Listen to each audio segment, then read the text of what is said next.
Hello, வாங்க இன்றைக்கி நம்ம வீட்டு செடியில் பூத்த பச்சை மிளகா உங்களுக்கு நான் காமிச்சு தரேன். இந்த பச்சை மிளகா வந்து ரொம்பவே ஸ்பெஷல். எத்தனை பேர் பார்த்துருப்பீங்கன்னு தெரியாது.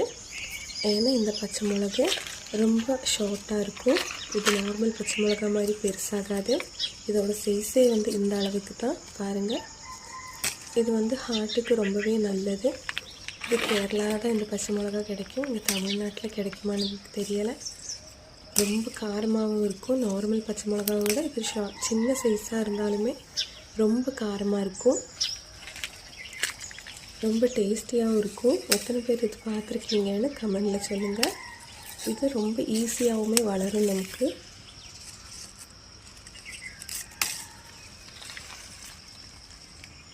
வீடியோ பார்த்துட்ருக்கும்போது பிடிச்சிருந்தா லைக் பண்ணி, ஷேர் பண்ணி, கமெண்ட் பண்ணுங்கள். ஃபுல் வீடியோக்காக லிங்கில் கிளிக் பண்ணுங்கள்.